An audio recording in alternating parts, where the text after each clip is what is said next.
Hello, my name is Ashley Mintz, and I am reading a poem that I wrote called Paper Bag for the Poetry E-Train. Choo choo! I'm reading it out of this literary journal from a school I used to go to that I got chosen for, which is pretty cool. But I'm really reading it because I don't want to forget. It's kind of long. So stick with me, please. Okay. So here we go. Paper Bag. I see you with that brown paper bag, wrinkling underneath your heavy hand. The contents inside stand for something more than you care to understand. More than a good night drinking, it's hard to think when you're hungover, overlooking the meaning of why there are liquor stores up and down the neighborhoods you frequent. But don't think this is by accident, coincidence, or merely for your convenience. There are liquor stores up and down black neighborhoods for a reason.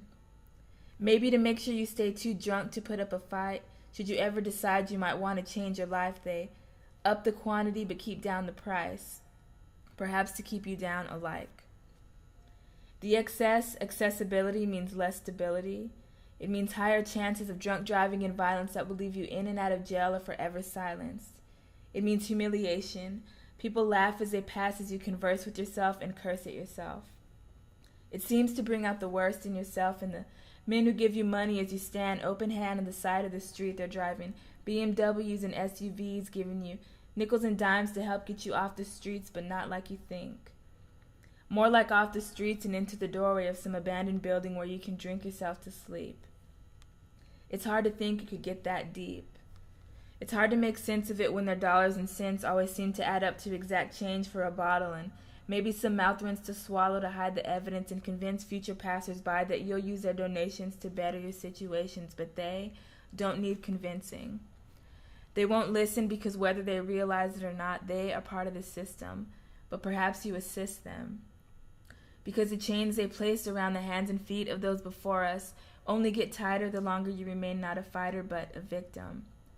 Still, you'd rather just exist than resist some. And another chance to make a difference has been missed, but what's at risk is a burden, heavier, ready when the next generation of kids come, but there are enough broken souls.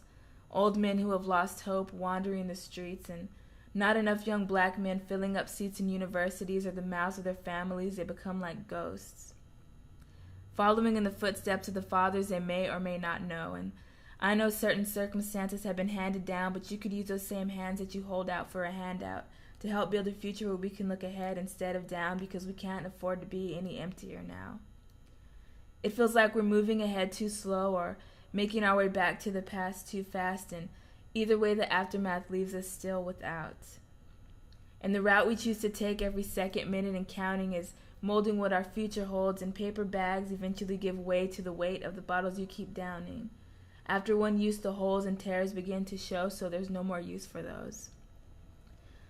I need someone I can look to proudly, but right now we are just strangers. Me walking in the crowd, passing the dirt and tar, shrouding your bound feet. And I see you with that brown paper bag when I'm walking down our street. I see you, but Dad, do you see me? And that's it. Thanks. I meant to look up. Okay, so thanks for listening. Hope you liked it. Bye.